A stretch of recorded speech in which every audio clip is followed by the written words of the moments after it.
Good afternoon, everyone. My name is Tao Fu, President, Chief Operating Officer, and Director of Zai Lab, a NASDAQ-listed innovative biopharmaceutical company based in Shanghai, dedicated to bringing transformative treatments for oncology, infectious disease, and autoimmune disease to patients in China and around the world.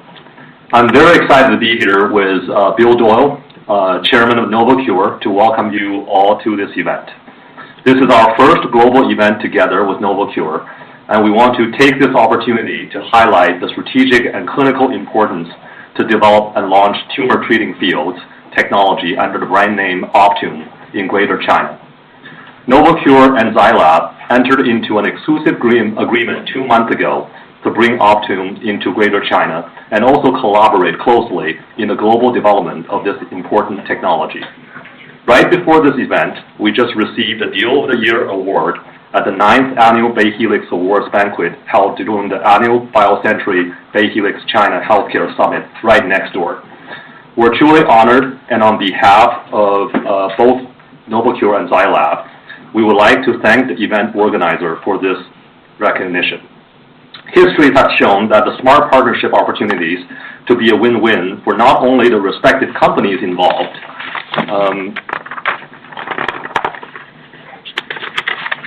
but also for patients. In the past 2 years, where we have seen a dramatic increase in China's access to innovative therapeutics, making China one of the most closely watched therapeutics hubs in the world. Favorable regulatory reforms, global caliber talents, and better access to capital markets in China made all this possible. We believe this paradigm shift is irreversible due to the combination of increasing disease burden and limited access to innovative medications in China. It's already the second largest drug market globally, with expanding market access and reimbursement. China also accounts for 25% of all new cancer cases globally. But right now, only 20% of the drug market is driven by innovative therapeutics, compared to 75% in the US. There is still a tremendous room for growth. As we know, glioblastoma, the first approved indication for tumor treating field, is a devastating disease, and 5-year survival for Chinese glioblastoma patients is less than 5%. Optune has demonstrated it can have a huge impact on these patients in dire need. We share the same passion with Bill and his team on bringing truly breakthrough treatment to patients. We're so excited to collaborate with NovoCure to make Optune available to Chinese patients and continue to expand the global development. With that comment, I would like to pass the mic to Bill to provide an overview of NovoCure and its amazing technology. I will then provide more details on the strategic collaborations and why we see China is a great opportunity for Optune and Zai Lab. We'll end with Q&A. Bill?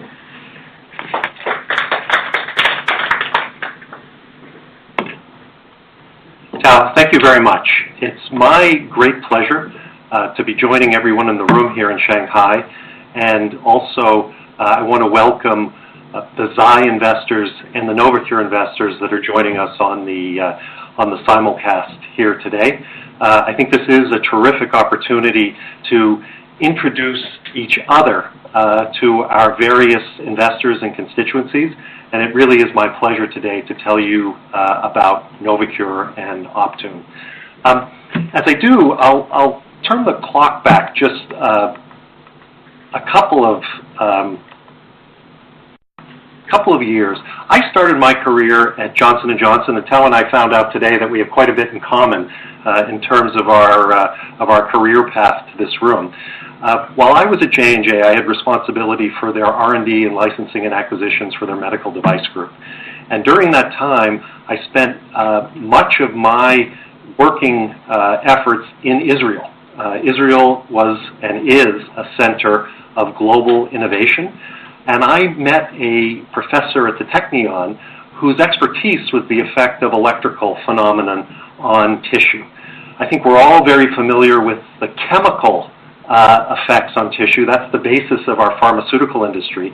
But he was focused on using the electrical properties as targets to treat disease.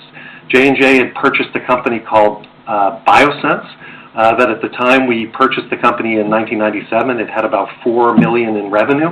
That company within J&J today is approaching $3 billion in revenue. So it gave an example of how a company focused on electrical therapies really can make a difference in patients' lives. Well, when Professor Palti called me, he told me, and I was expecting another idea in cardiology, but he told me he had a new idea, a new way, a new paradigm to treat patients with cancer.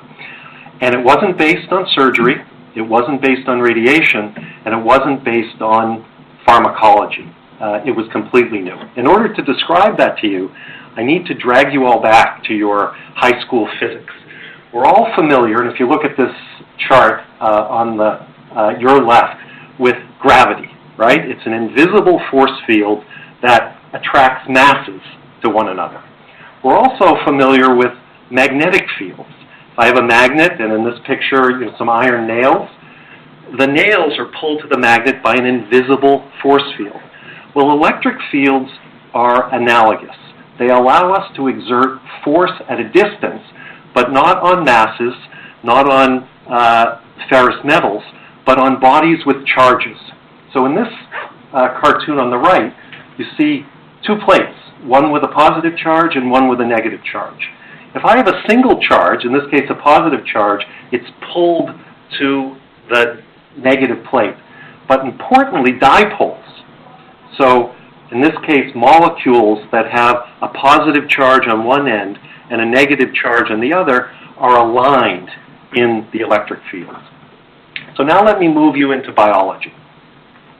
When a cell divides, rounds up into a ball, the nuclear membrane disintegrates, and the chromosomes line up in the middle of the cell. Then a structure we call the spindle forms from proteins, tubulin subunits, that attach to the chromosomes and pull them apart into the daughter cells. This has to happen precisely. You need exactly the same genetic material in each daughter cell in order to have a healthy propagating cell. The whole basis of tumor treating fields is if we can get that electric field in the cell, we can cause the tubulin to align in the field, and instead of forming a healthy spindle, it forms a misshapen spindle, and rather than one cell becoming two becoming four, that one cell is destroyed. Now this is something we can observe. This isn't too great on this screen in the room. I hope it's better on the webcast. But on the right, you can see a figure that we're all familiar with. This is what a healthy division looks like when it's stained under a microscope. On the right side, you now see a division in the presence of tumor-treating fields. You can see the blue chromosomes are missegregated. They haven't evenly divided into the two cells, and this cell will die during mitosis rather than propagate. So a couple of important things about tumor-treating fields. The first question I'm always asked is, what about the healthy cells? This sounds great for cancer, but don't we have other healthy dividing cells? And the answer is, of course we do. One of the great benefits of this therapy, however, is that we can tune it for specific cell types. It turns out that the cell membrane has electrical properties that act as a filter for electric fields, and so we have to use specific frequencies for the cells that we want to destroy. Here you can see pancreatics at 150 kilohertz, non-small cell lung cancers at 150, ovarian and GBM are at 200. And if I look on the far left here, go back here, normal intestine, which is one of the endothelial lining of the GI tract, is one of the rapidly dividing healthy tissues. This is part of the reason why chemotherapy has such a terrible effect on the GI tract, is because these are healthy dividing cells. We could kill those, but at a very different frequency than the frequencies that we're using to treat lung cancer and ovarian cancer and pancreatic cancer. So as a result, we see no systemic tox. We see no local tox. The only side effect we see is skin irritation under the transducer arrays, which I'll describe in a second. The therapy is additive or synergistic with other therapies, so we're not talking about displacing surgery, radiation, or pharmacology. We're adding this to the standard of care, and in all cases that we've tested to date, we see from an efficacy perspective, either additivity or synergism with no increase in toxicity. So, we're talking in cancer more and more about combination therapies, and we see some benefits in efficacy, but we often don't talk about many combination therapies see synergy in side effects. That's not the case here. And then, because there's no toxicity, we can provide this therapy for long periods of time for patients, rather than what's often the limited duration of radiation, the limited duration of chemotherapy, or the limited duration of even immunotherapy. So while our therapy works like a drug, in fact, many clinicians call it electric taxane, we do clinical trials like it's a drug, and we actually sell it like it's a drug. Our therapy is delivered through a home-use medical device. The device has two components. Going back again, I have to press the first is a field generator. We're currently in our second generation of this box. It weighs 1 kilogram. The patients use it in backpacks or over the shoulder or mounted to the belt. And then this field generator is connected to essentially bandages that contain transducer elements that are placed on the skin surrounding the tumor. So this is a patient with glioblastoma. You can see in this case the arrays are placed on the head. For patients with lung cancer, the arrays will go on the chest. For pancreatic cancer, gastric cancer, they're over the abdominal region. And then things like ovarian cancer are lower on the pelvis. So we can treat any cancer that we can surround. And patients live very well with this device. We're, as healthy people, we may think that this is a difficult therapy. You'd have to carry a box. In the case of GBM, you'd have to shave your head. But patients can perform all the activities of daily life. There's a friend of mine with glioblastoma who's heli-skiing. There's another woman who's sailing, both with their Optune devices. In the case of GBM, that's a neurodegenerative disease, meaning that your physical functioning, your cognitive functioning declines as the disease progresses. Your quality of life is actually better with this therapy than without it. And this is one of the things that as marketeers or as companies bringing this therapy to patients, it's part of what we need to do to educate the market to help them realize that. As I said before, this is a very basic therapy. So now, as you know, in many of the pharmacology strategies that we're all pursuing, the treatment effect is on smaller and smaller groups of patients. Patients with a particular genotype or a particular phenotype or a subset of a particular cancer. This is an antimitotic. It's worked on every single cell line that we've ever tested. It's worked on every single animal model that we've ever tested. It's worked on every single first-in-human cancer type that we've tested. And you can see, and I'll talk about a little later, the clinical progress where we now have phase 2 data in mesothelioma, non-small cell lung cancer, pancreatic cancer, ovarian cancer, and of course in GBM, where it's worked consistently across the board in all of those cancers.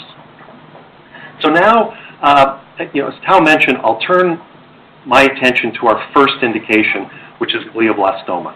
Tao mentioned the 5-year survival. A couple more facts. This is primary brain cancer, so cancer of the glial cells.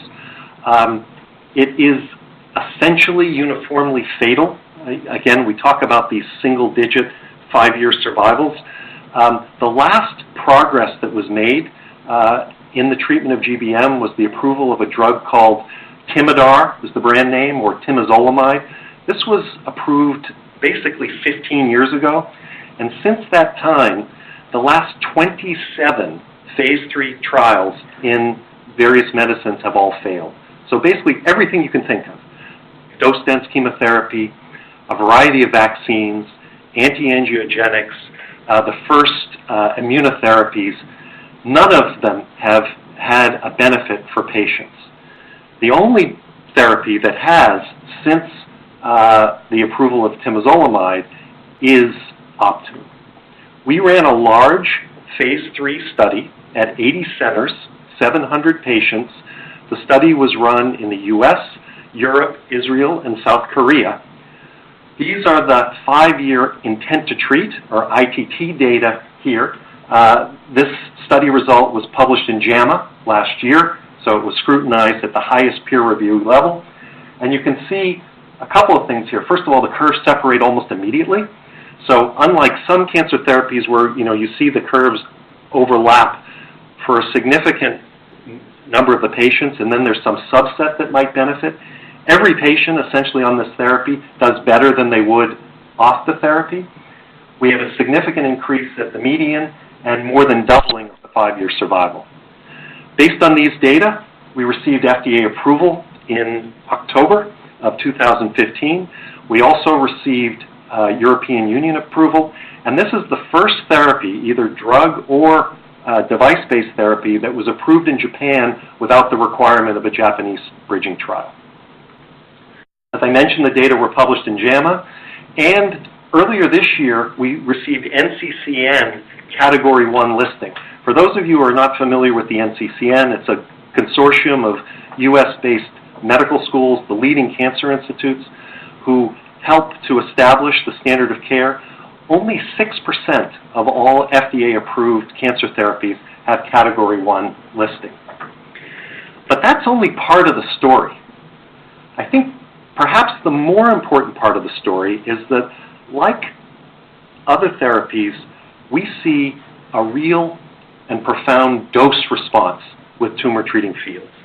Simply put, it has to be on to work. And what we found is that, on the one hand, patients who used it at least 12 hours a day, this lower curve, benefited. The median was statistically significant and moved from 16 to 18. But you can see the patients who used it 22 hours a day or more. Now we're not talking about a small increase in the median. We're talking about an increase from 16 to 25 months. And if you look at the Kaplan-Meier curves here, you see sort of a flattening tail around 30%. So this is not a small increase in the survival percentage, and this is something that we can impact as educators, to educate our clinicians and our patients of the importance of compliance. And we're doing a lot of work now to further develop the therapy, make improvements in the device to elevate this curve. So this is the beginning. It's not the end, and I think there are tremendous opportunities, and we're looking forward to working with Zai to drive this result even further for the benefit of patients. Now, I alluded to earlier that we were approved in the US, Europe, and Japan. Novocure is now, by itself, commercializing the therapy in those regions.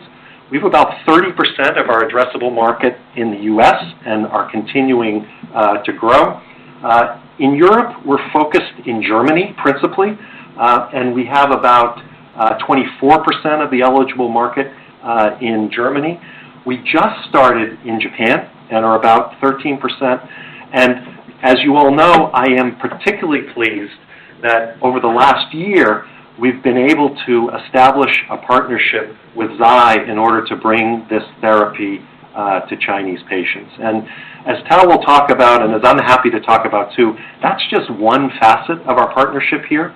It's important because, again, China has the largest concentration of GBM patients, but it's the tip of the iceberg because our partnership extends to all of the potential tumors that we can treat, and it extends to development collaboration to work together to add China to our global clinical trials in order to accelerate, first of all, just the speed at which we recruit and validate the therapy in the other cancers, but it will also provide Chinese data for the regulatory authorities as part of the initial phase 3 trial. And this is, my point here, that, again, if we look at GBM, the global population is a fraction of the population of patients with brain metastases. These are cancers of the brain that start someplace else. So the big ones are lung cancer, breast cancer, melanoma, colon cancer. In the U.S., there's more than 20 times the patients with brain mets. Non-small cell lung cancer, of course, I don't need to tell you anything about this. It's the #1 killer in the U.S., and I suspect the #1 cancer killer in China. Pancreatic cancer in the U.S. is exploding. The only news worse than you have GBM is you have pancreatic cancer, and that's now the #2 killer in the U.S. and is growing. This has to do with our diet and our obesity. Ovarian cancer, another death sentence, affecting about 20,000 women in the U.S. And the last one I'll mention here is mesothelioma. This is the lung cancer that's associated with exposure to asbestos. It's another cancer like GBM where there's been essentially no progress in 15 years. The last drug approved was Alimta, or pemetrexed. This drug added 2 years to the overall survival and has become standard of care.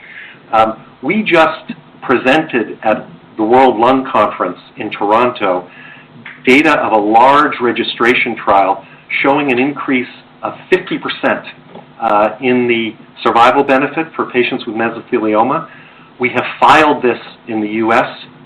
For approval, and this will be our likely to be our next approval in the U.S. We expect it next year, and it will be the first approval outside of the brain, and I think we'll show the lead through.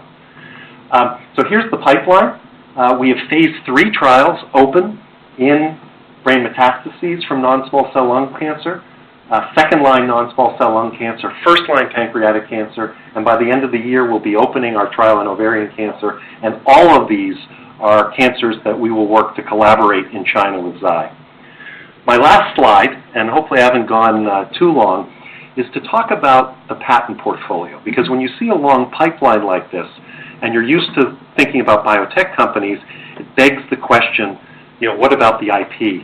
Do you have the IP in order to fully take advantage of this therapy without intensive competition from others? And the answer is, in devices, we have a benefit, because we're continuing to develop the therapy. We're making improvements in the arrays. We're making improvements in the field box.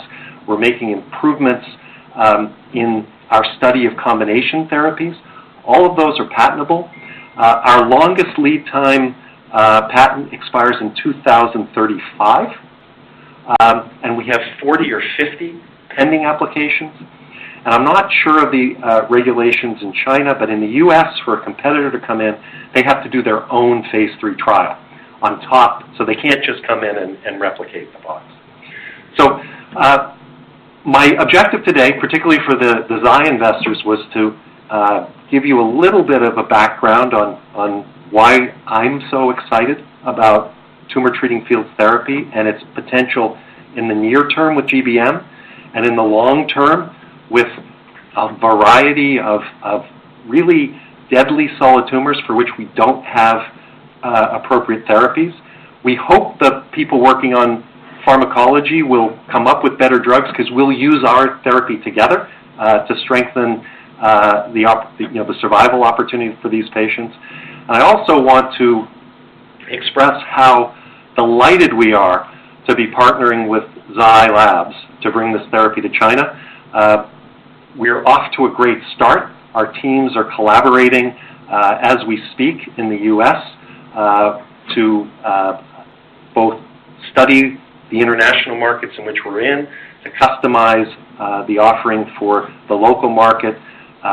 The big U.S. meeting, the Society of Neuro-Oncology, is being held in New Orleans at the end of this week. Our teams will be working together with our KOLs at SNO, and I think this bodes extremely well for both of our companies. Thanks, Tom.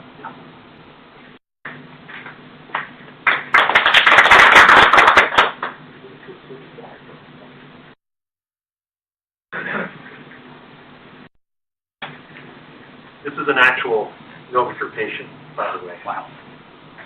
As she popped over the way off her head. Yeah. Wow, that's amazing. I can't even cover it.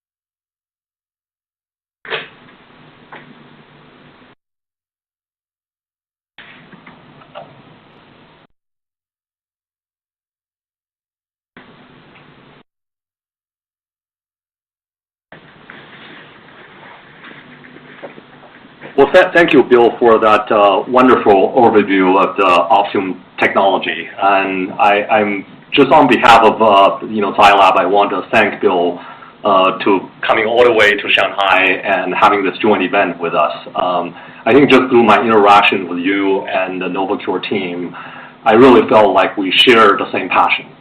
Passion for science, passion for patient care. That's really what brings the two companies together, and that's why.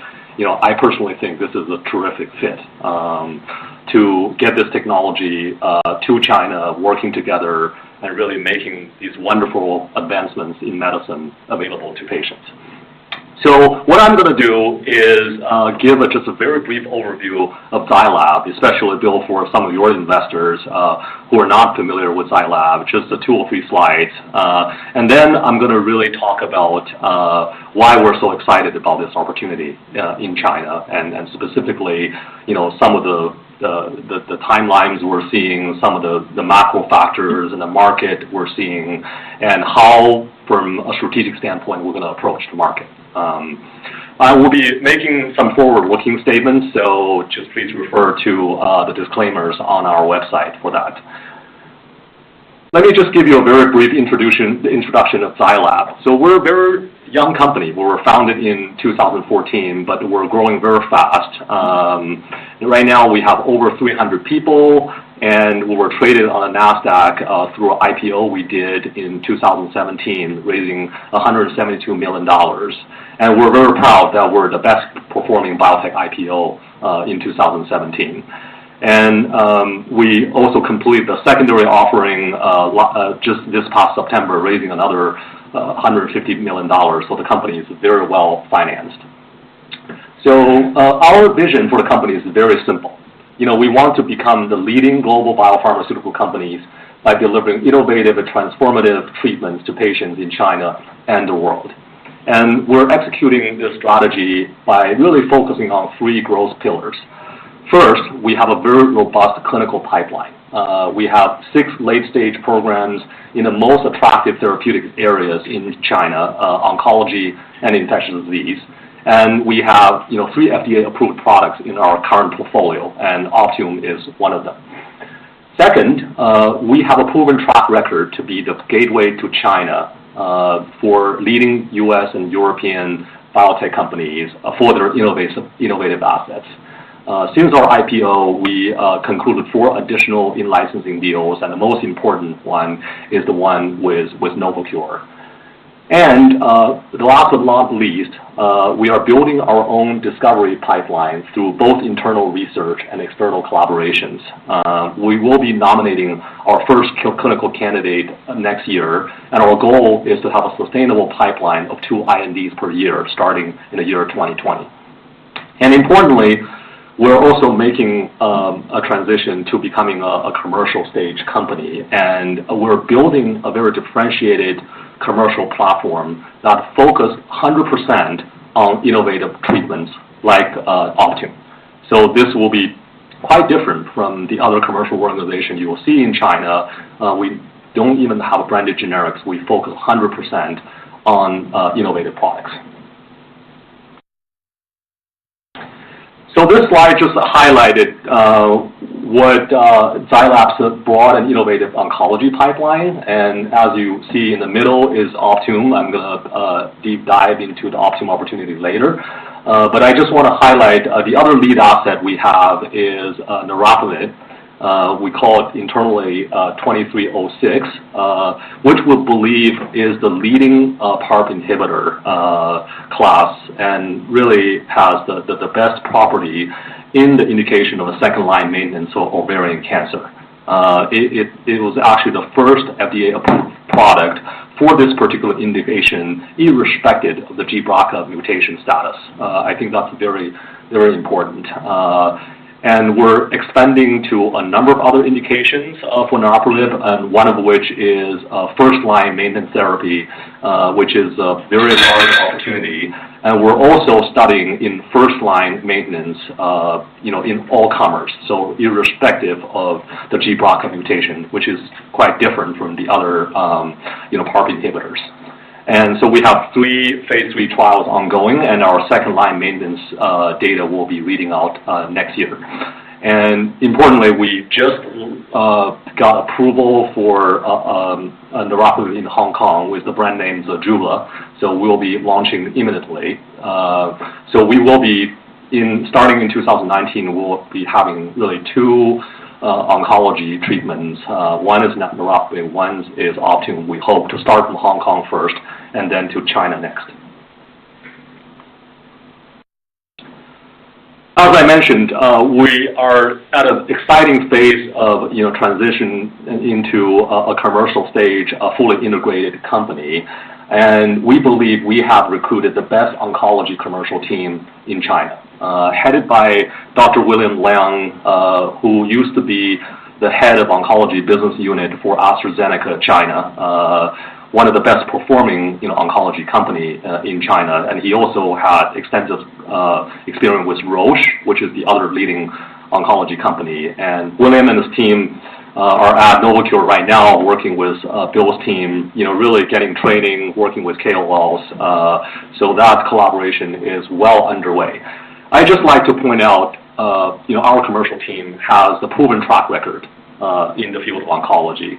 William and his team collectively are responsible for 8 of the top 10 selling oncology products in China.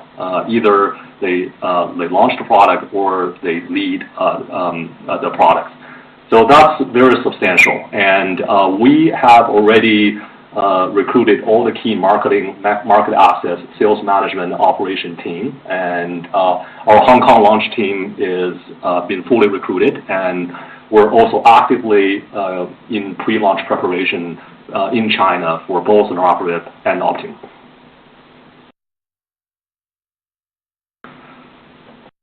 Now let me move on to the tumor treating field, or Optune, as the opportunity for Zai Lab LabNovocure in China. We believe the glioblastoma target population in China is actually much larger than the U.S. Actually, the size is about just over 3 times. But the medical practice and unmet needs are actually very similar. So this will allow us to really tap into a large market opportunity, with the same experience Novocure has in the U.S. And to our positive surprise, the healthcare providers in China actually have good awareness of Optune already, even prior to commercial availability. And in fact, the Optune and tumor treating field was already recommended by the Chinese glioma treatment guideline back in 2016 with the highest level of evidence. So that is really a good foundation for us to build on as we develop and commercialize this product. And we also believe the applicability to other tumor types, such as non-small cell lung cancer and ovarian cancer, are highly synergistic with our current oncology portfolio. So there's a lot of synergies from both the development and the commercial side we can explore. And we also believe, based on precedent, an expedited review approval and the clinical trial waiver is possible in China. So we are in the active process working with the regulatory agency to do that. And finally, from a commercial standpoint, the patients we're targeting are highly concentrated, which allow us to use a very efficient commercial model. And as Bill alluded to, the commercial efforts actually have more similarity to a pharmaceutical product or a therapeutic product than the traditional medical devices, which really allow us to leveraging the same commercial infrastructure we have for other products. So this slide just highlights some of the key facts about glioblastoma in China. As I mentioned earlier, this is a pretty prevalent disease in China. We have over 45,000 patients, 3 times the size of the U.S. market, and the prognosis for these patients is really poor. Really kind of pretty similar across the globe. In China, the 5-year survival rate for these patients are under 5%. It's making one of the deadliest disease you can really find. And the treatment options are very limited to these patients. As Bill alluded to, after radiation therapy, the only available therapy that works is temozolomide, but it only have very modest efficacy, so there is big room to improve.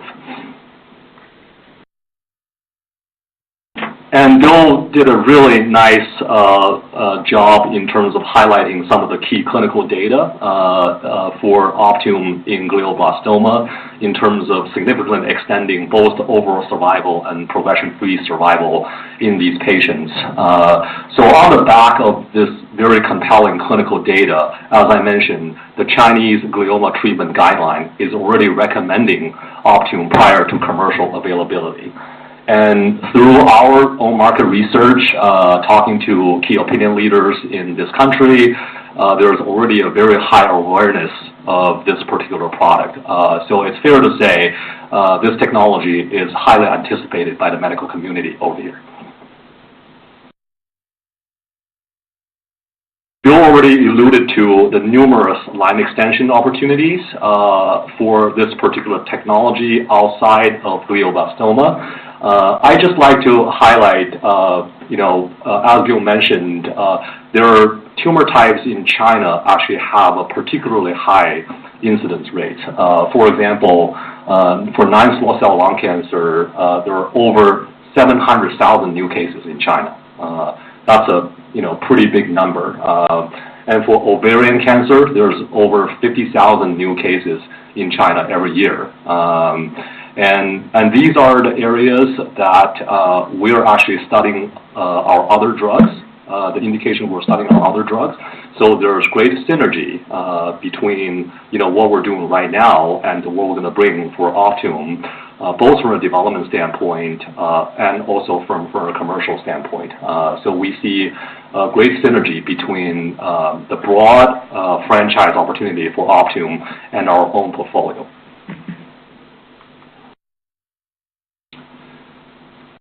This slide just really highlight the regulatory reform that's happening in China as related to medical devices. This is actually a new technical guidance that are issued by CFDA in 2018, and really the tenet of this guideline is to allow acceptance of foreign clinical data in medical device registration. So I just have a few really quotes with this guideline. For example, one of the goals is to avoid repeating clinical trials and accelerate approval of medical devices, with novel mechanism of action, and they will accept if foreign clinical data meet the requirements and is scientifically complete and sufficient. So these, I think, regulatory reforms is really boding very well for. We seek regulatory approval for Optune and tumor treating fields in China. And Bill mentioned tumor treating fields is the only medical device or therapeutic that has been having clinical trial waiver in Japan. I think that's a very, very significant finding, and some of the justification that is used in the Japanese trial waiver actually is very relevant to China because we share very similar populations. So the physiological similarity between Asian and Caucasian patients, and there's no mechanism of action basis for efficacy or, safety differences. And the clinical trial data also demonstrated, very similar efficacy or side effect profiles, between Asian and Caucasian patients, probably based in the Korean patients' data.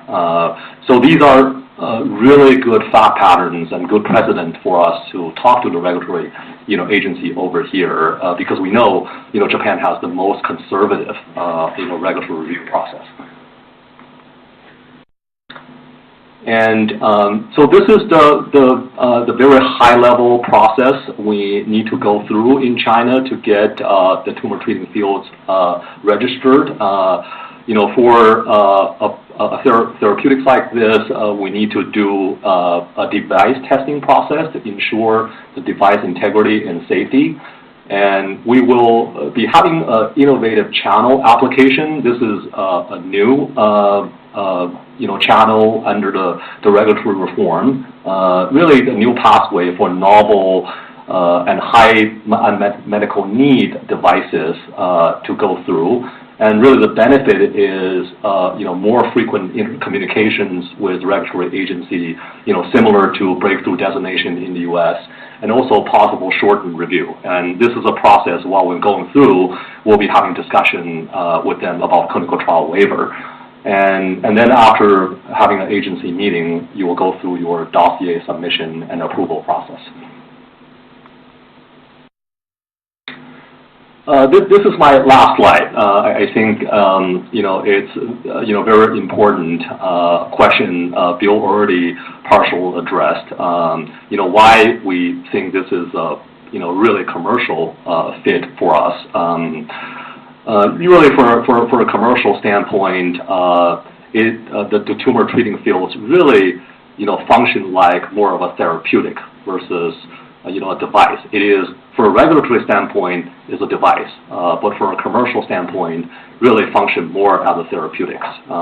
Patient basically will receive a prescription for the disposable arrays from the physicians, and it's home administrated, and the reimbursement process is also similar. And the interactions we will have, with the hospitals and with the physicians are going to be very similar to how we sell a medicine or therapeutics. So this really allows us to leverage the existing commercial infrastructure we have already put in place to sell this product. And if you look at the Chinese oncology market, it is important to note that the Chinese oncology market for innovative medicines is actually more concentrated than the U.S. In China, the top 100 hospitals actually account for over 75% of the oncology market potential. So that allows us to have a very efficient, commercial model. As a biotech company, we actually don't need a huge sales force, but we need a very science-driven, sales force, a biotech-like sales force, and that's what we intend to build, and what we believe is the best fit for this particular, therapy. So the model we will use is, what we call the Center of Excellence model. So we will build first 15 to 20 Center of Excellence in the provincial leading hospitals, and our target audience is the neuro-oncology unit. So at the Center of Excellence, we will do best practice sharing, we'll train the trainer, we'll activate the KOLs, and then we'll expand to the next layer of hospital, about 80 centers, so that we can really have a good coverage of the 100 hospitals I'm referring to. And also, it's a really good news because of the close collaboration with LabNovocure. We don't really need to reinvent the wheel, so we can really learn a lot from Bill's team and the proven track record of success. How they do patient and caregiver training, and how to do technical support and setting up patient education and assistance. So we'll be really leveraging what LabNovocure already paved successfully in other key markets and take those learning back to China. So in summary, we are really excited about this particular opportunity, both from a clinical standpoint and from a commercial standpoint. We believe glioblastoma is the first start. We will have many opportunities many other tumor types, we intend to collaborate with NovoCure, really help you build accelerated global clinical development by contributing patients. And I also see a lot of opportunity for combination studies. So those are the things our teams will be working together. So we're, very excited by this opportunity. And with this, I'm maybe just hand it over to Xiaoyu to see if the audience have any questions for Bill and myself.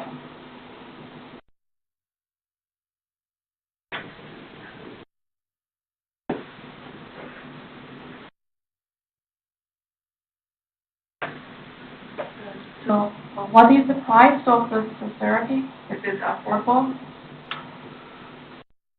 I'm going to comment more from a China perspective. But maybe, Bill, you should start first in terms of your global pricing strategy, and I'll make some China comments. Sure. Yes. So this is a therapy that, like other novel therapies with great efficacy, is expensive. In the U.S., Europe, and Japan, we have a global price. The global price, the list price, is $21,000 per month. We discount significantly off that price for payers, for large payers, and we don't deny access to any patients in the markets that we have entered. So we have a large charitable care program, and for our size, I think it's one of the most significant charitable care programs. I will say that to date, NovoCure hasn't made any money, although we are now plus or minus break even. And this is, I think, one of the, it's just one of the facts of modern medicine, that they're expensive to develop. And while they're under patent, they tend to be expensive. Now, I think that in Japan, we are priced similarly to Keytruda and Opdivo, and I think that's what we would, let Teo comment, but I think that would be the sort of category where we would expect to be globally. Yeah, I would concur with Bill. I think we obviously have not announced our price, so I can't give you specific numbers, but I would say, look at some of the premium price, the PD-1s, as an analog for you to consider. Because of the unmet medical need and the compelling clinical data, I actually even think there's a possibility to price premium to the common PD-1s over in China, because they are about half of the global price. But we're going to make those decisions as we get close.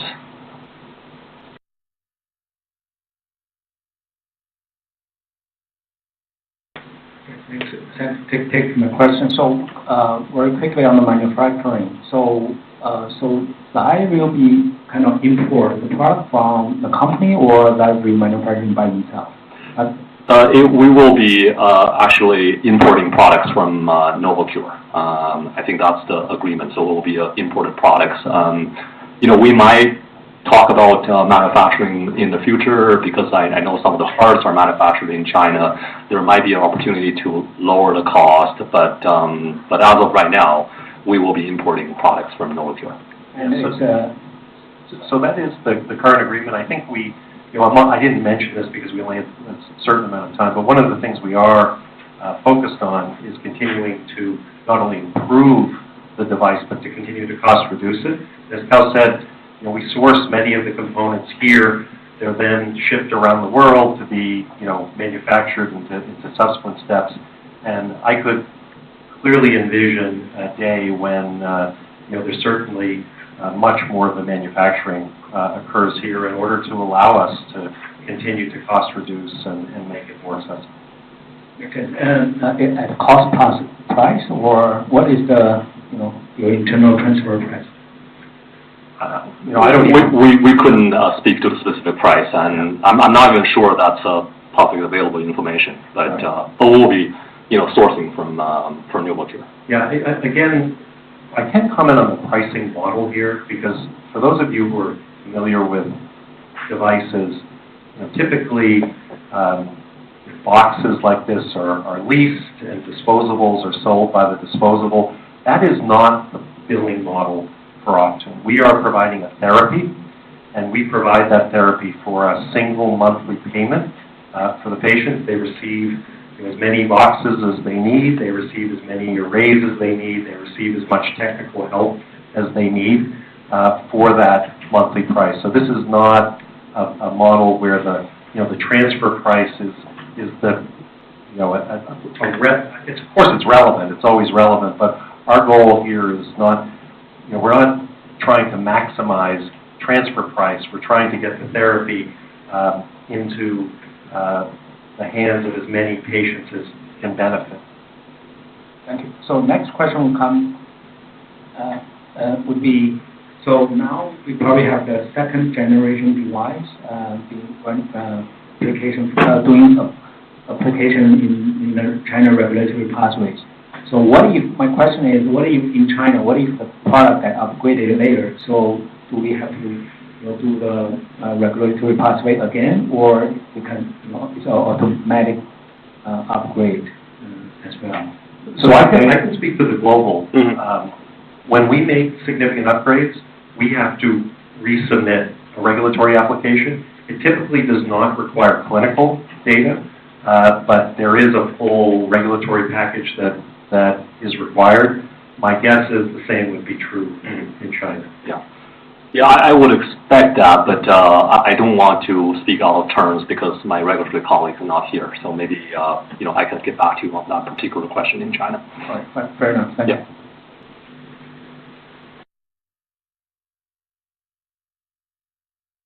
So my question comes in general. Does U.S.-China trade will have any impact on your collaboration? And specifically because you talk about the products, the Optune will be an import product in the near future. So does the trade war have any impact on the imports and also future manufacturing in China? So I'm delighted to answer that question with unequivocal. It will have no effect. As I mentioned, the original technology was invented in Israel. The company is based in the Jersey Isles, and we export all of our products from Switzerland. So there will be no issue. Okay. So for Xylem, do you think that will have the trade will have any impact on future, future plans or future collaboration with other companies or investment in the U.S.? Well, I don't. I think this is a very macro question.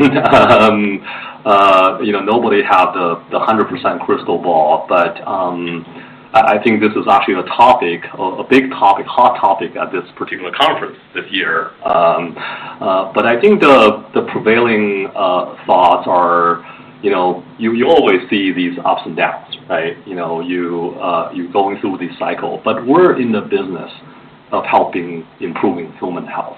So I think that's the fundamental basis of the business we have. While some of the macro environment, will have impact on our industry, let's don't lose sight of that. This really, should not be the target of, a trade war, per se. But for Xylem, I would comment, you might be familiar with some of the new regulations in China, in the U.S., the CFIUS regulation. It's more related to making, equity investment or, M&A, transactions in the U.S. Our core business model is really doing, licensing deals. I haven't seen the impact for that, and I don't really anticipate, any significant impact. The last question is about I want to know, do you have any comment on the Xylem's performance this year? I know it's the end of the year. It's not the time for you to announce any performance of this year, but do you have any? I would say at an operational and a strategic level, we had an excellent year. We have reached some major milestones.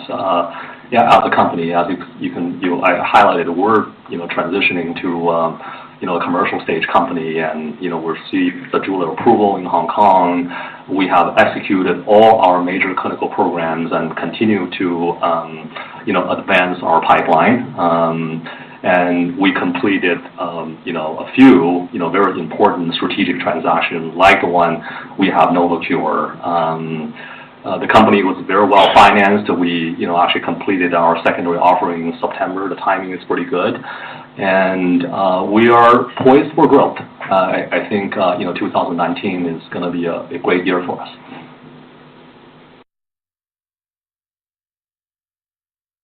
Okay. Okay. First, I want to congratulate Lei on the great deal to bring this novel treatment to China market. So my first question actually is about IP protection. Well, you just talked about this. My understanding is that the strongest IP protection is more on this method of use and combination, or this type of protection. Is that correct?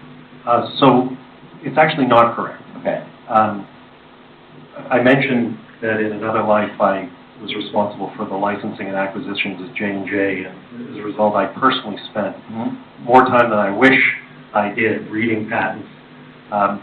Most device-based therapies are built on something else. There's very little that's new.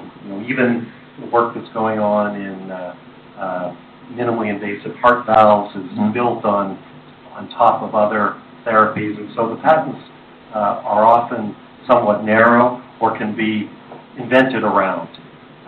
Rarely, and this is the case with Optune, someone invents something that's brand new. In the case when someone invents something that's brand new, we have the opportunity for those fundamental mechanism of action patents that we have, but we also have a whole host of device-based patents. So these are actually patents about the way the field is delivered, the geometry of the field. And, those of us who are in the drug business, if I gave you one little white pill and then a blue pill, you would never think they're the same pill. But in electrical phenomena, we seem to think, well, it's all the same. That's not true. It's completely different. So the frequencies that we use, the way they're delivered, the characteristics of the device, the materials that make up the transducer arrays are all very unique and novel device-related patents. On top of that, we do have the patents for the combination therapies. We do have the mechanism of action therapies. So that group of 140 patents is really completely comprehensive. So, okay, so put it this way. So you have all the patents for this delivery, the spectrum. So is that a technical challenge for somebody to making a copy of this device? I don't think, this is my opinion, I don't think someone can create a therapeutic device to treat cancer with tumor treating fields without violating our patents. Yeah, I agree with that. So they have to respect your patent. My question is there a technological hurdle to stop somebody cannot even make this device? Sure, there is a technological hurdle, but if somebody can, I'm also an engineer, if somebody can copy a stealth drone, I don't think there's any technological hurdle that's so high that it can't be copied. It's not easy, but that's a fact of life, that, if you have something in your hands, you can analyze it and you can probably copy it. Okay, thanks.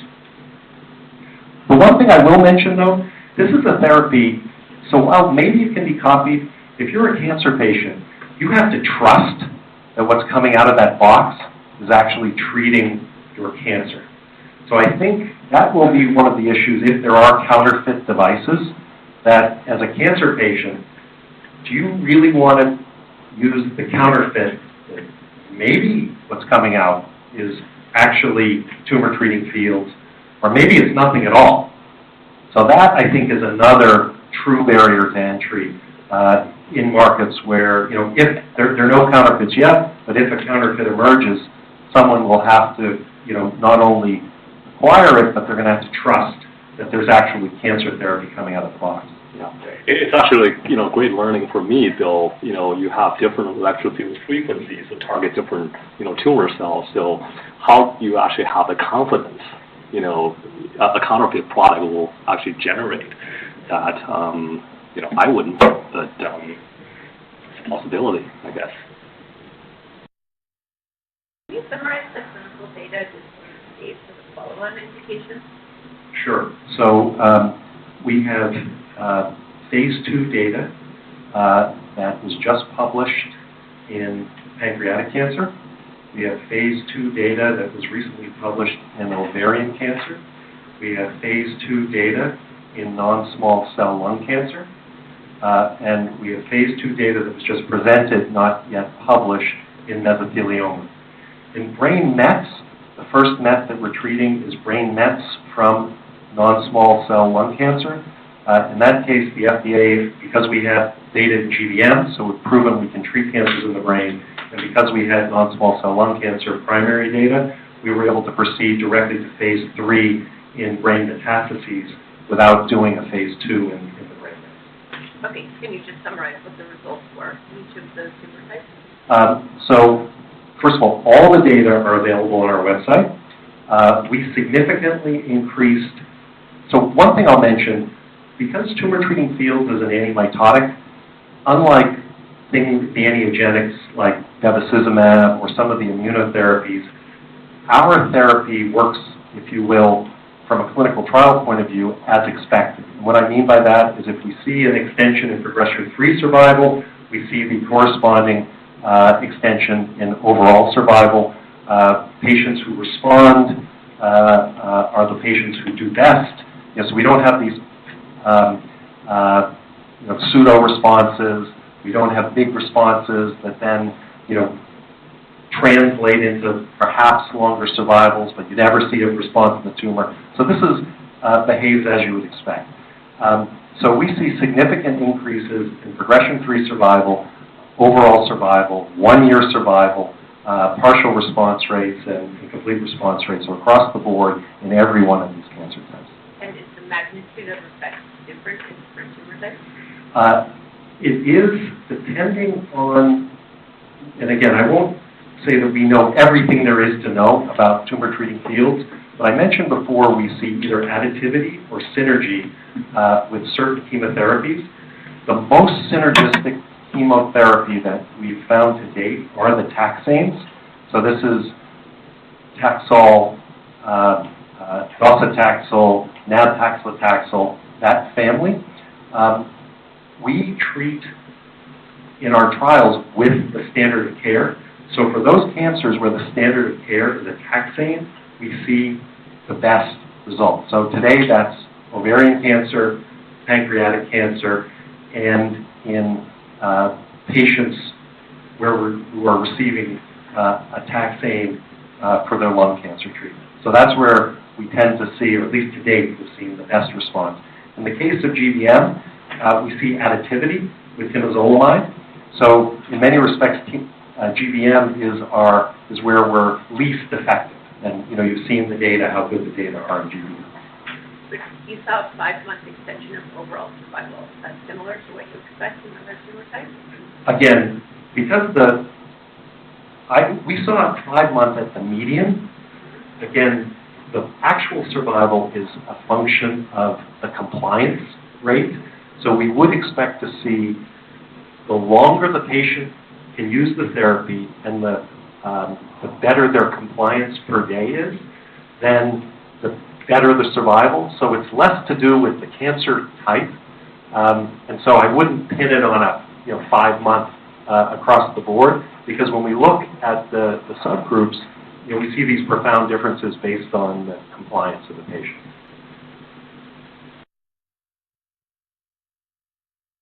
Can you talk more about the mesothelioma trial? What about the safety profile of this trial? Okay, so this is a good, thanks for asking that, because in all those phase 2 trials, of course, phase 2, you're looking primarily at safety, and then you're looking for signals of efficacy. We have not seen in any of our, either our animal work, and of course we've done significant animal work prior to starting any human exposure. We've seen no, as I said, no local tox or systemic tox in any of these trials.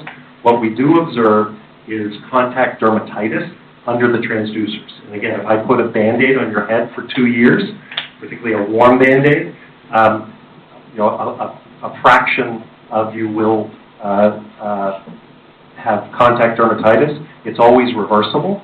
And we treat this, or the clinicians treat it with the usual sort of topical skin treatments.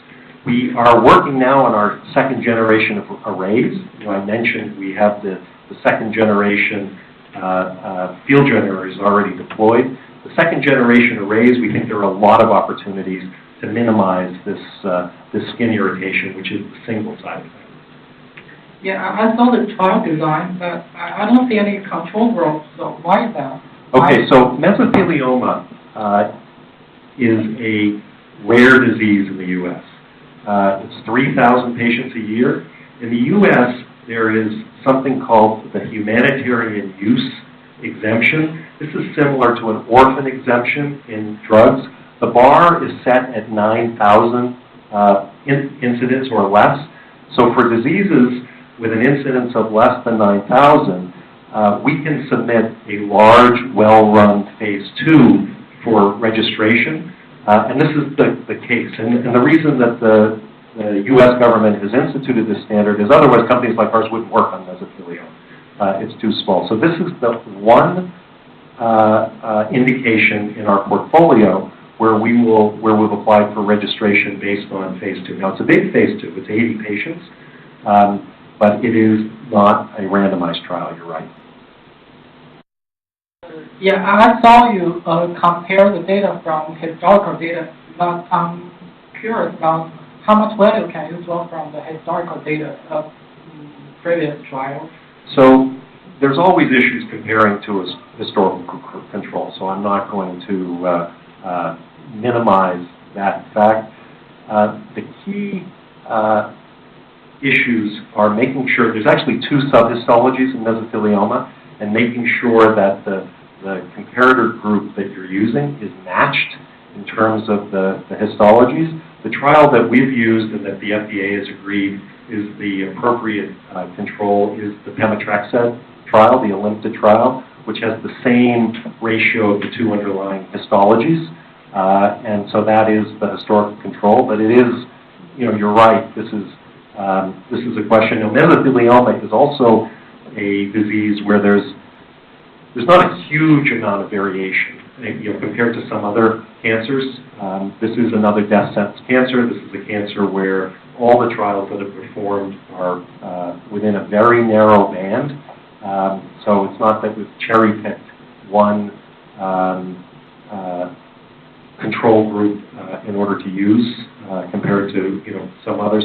Our data are the best data in any trial that have reported phase 2 or phase 2 or phase 3 in mesothelioma. Thank you. I have another question about the device. So why the transducer array need to be single use? You need to change it once or twice a week. Because you have to make intimate contact with the skin in order to deliver the electric fields. If there's any gap between the transducer array and the skin, you won't deliver the therapy. There is a hydrogel on the face of the array, and that hydrogel deteriorates as patients sweat, as their hair grows, and so that's the reason. Now, we are looking in the future, and there may be an opportunity to recycle some of the elements in order to, again, we mentioned opportunities to lower the cost, but that aspect requires that they be either replaced or remanufactured between each use. Yeah, thank you. Another question for Dana. Is there any cultural difference because patients don't want to shave their hair or be recognized as patients? So for the Chinese patients, is there any cultural difference? They don't want to shave their hair or something? I don't think there will be, but I don't think we have any market research data to back it up. I couldn't see any reason why. When you have a devastating disease like this and you're receiving treatment, I couldn't see it, but we don't have any market research for that. Yeah, so I can speak to that globally. Yeah. All things being equal, nobody wants to shave their head and carry around a box, right? That's.